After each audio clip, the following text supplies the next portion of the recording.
Iran ने America के सामने शर्त रखी है, शर्त मानो तो जंग रोकूंगा, और शर्तों में एक शर्त और शामिल है, वो ये कि मुआवजा भी देना पड़ेगा। जितना नुकसान हुआ है, ईरान का कहना है, हमारे मुल्क का जितना नुकसान हुआ है इसका पैसा भी भरना पड़ेगा।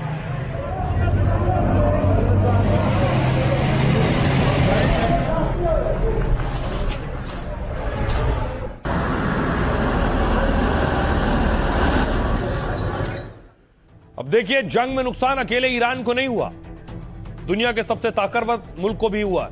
ईरान के खिलाफ युद्ध सबसे ज्यादा ट्रंप को महंगा पड़ रहा है, क्योंकि अमेरिका जंग में रोजाना हजारों करोड़ रुपए फूंक रहा है। अनुमान है कि अमेरिका 4.5 लाख करोड़ खर्च कर चुका है।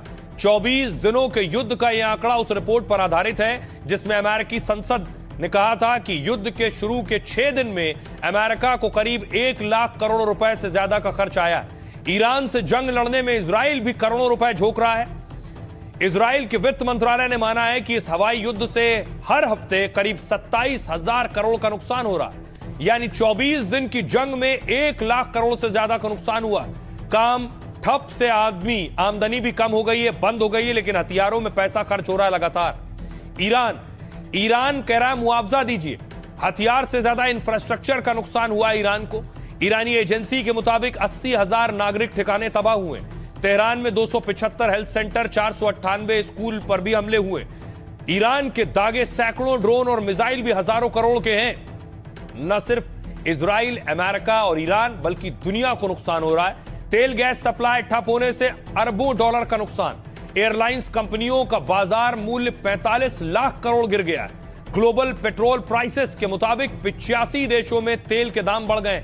भारत के शेयर मार्केट में एक दिन में करीब 14 लाख करोड़ रुपए डूब गए हैं। ये दुनिया का हाल है। सुनिए जरा डिफेंस एक्सपर्ट जीडी बख्शी साहब क्या कह रहे हैं। ये वॉर जा रहा है इंटरनेशनल इकोनॉमिक तबाही और रिसेशन की ओर।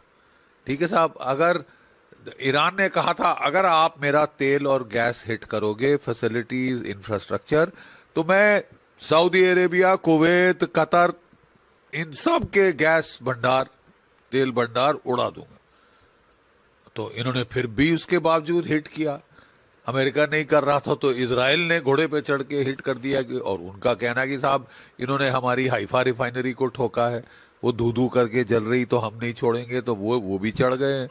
ठीक है साहब, बड़ी अच्छी बात है, लेकिन फंसा कौन, मार कौन खा रहा है? पूरी दुनिया की ग्लोबल इकोनॉमी। ठीक है साहब, आप देख लीजिए कि $138 प्रति बैरल आपका तेल का दाम प्रति बैरल पहुंच गया। इससे इन्फ्लेशन अमेरिका में 2.6% से बढ़ के 4.5% हो गई है। ये चलता रहा 6% तक इन्फ्लेशन जाएगी। कॉस्ट ऑफ ऑयल अमेरिका, जो समझ रहे हैं कि हम बिल्कुल दुनिया मरे तो मरे, हमारा क्या जाता है, हम तो और तेल बेचेंगे मेरे आका। आइए जंग